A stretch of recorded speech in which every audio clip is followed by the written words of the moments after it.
Malaysian police have raided Al Jazeera's Kuala Lumpur office and seized 2 computers. It comes after a group of Al Jazeera journalists were questioned by police in Malaysia in July over a documentary on illegal migrant workers. Malaysian authorities say the episode of 101 East, which focused on people being locked up during the pandemic, could have broken sedition laws.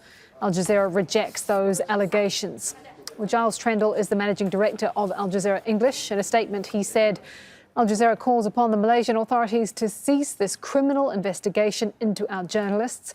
Conducting a raid on our office and seizing computers is a troubling escalation, and the authorities crack down on media freedom. It shows the lengths they're prepared to take to try and intimidate journalists.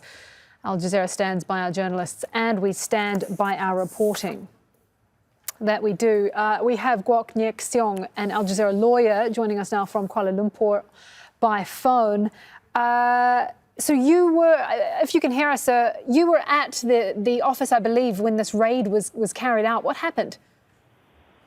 Okay, there was actually a raid conducted by the team of officers from the police authorities this morning, conducted at around 11 plus in the morning, Malaysian time. And I was there to oversee whether the raid was actually carried out in an orderly manner. And there were 2 CPUs that were actually seized by the police. Initially, they wanted to seize CPUs belonging to 4 journalists, 2 journalists and 2 video editors. So, but they managed to only retrieve 2 CPUs from the video editors this morning. Okay, what do you make of this this escalation? I mean, the initial charges were about the documentary, which anyone can view, and anyone who can view it can see the journalism is solid. What do you make of this escalation?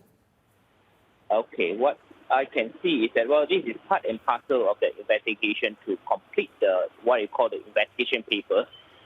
From what I have actually gathered from the police authorities this morning, earlier rounds of investigation papers have been handed over to the Attorney General Chambers, but Attorney General Chambers actually instructed them to investigate further, and that could be part of the reasons why they came to Al Jazeera's office this morning to seize, amongst others, the CPUs and also the hard disks which are actually used for the production of the programs which are actually said to be subject of the offence, or offences rather.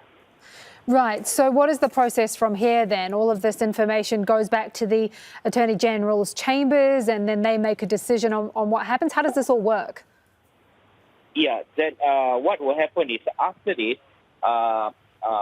the forensic departments of the police authorities are going to check whether what I call the full footage actually kept in the hard disk or not. And if yes or no, even if no, then they have to report it to Attorney General Chambers, and Attorney General Chambers will actually give instructions as to how to further investigate, or maybe they can make a decision whether to charge or not to charge in this case. Okay, certainly is a troubling escalation. Thank you for your time, Guok Nyek Seong, there, an Al Jazeera lawyer, joining us live on the phone from Kuala Lumpur.